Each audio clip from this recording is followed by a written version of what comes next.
So joining me at the commentary desk at this time, England rugby star James Haskell. James, this isn't the first event you've been to of this kind, is it? No, unfortunately I've been to many of these events and everyone I've come to support has lost. So I think I'm a bit of a negative force, if I'm honest with you. You think you're the commentator nominated, do you?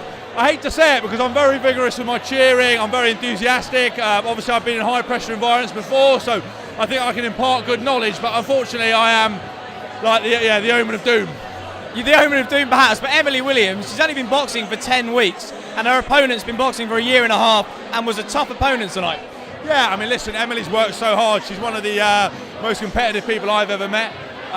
You know, she trained so hard for this. Obviously I think she's going to be pretty upset now because I know how competitive she was. But listen, the other girl, credit to her, she's a good fighter. I was really impressed with Emily's movement, like her strength. I think if she had a couple more fights, I'd love to see a rematch, so I reckon Emily will win. Yeah, it seems that after 10 weeks, if she's at that level already, what could she be like in 6 months' time? She could be quite good. Yeah, I think so. Listen, you know, as I said, she's so competitive. She's thrown herself into it, and it's been really interesting because she took it so seriously. She's been so passionate about it.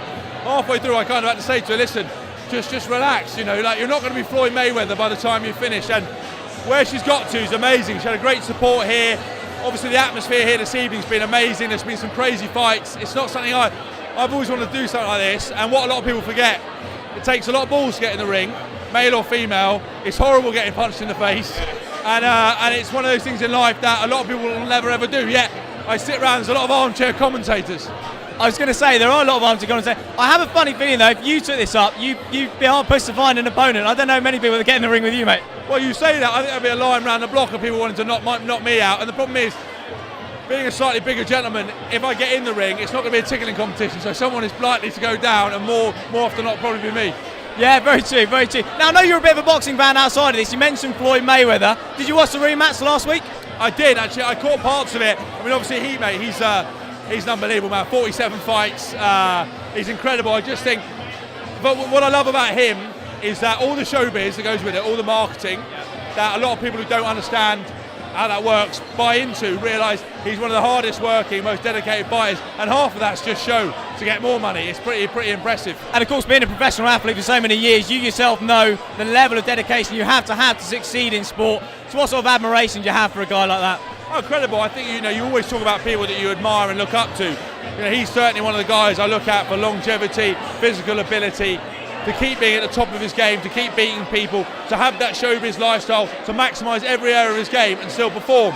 And I think we live in a world now, social media, where people will only see one perspective of you, but they don't see the hours spent in the gym, the dedication and hard work. And from an athlete who's playing tomorrow, who's got to be in bed in a minute, I know exactly what he talks about.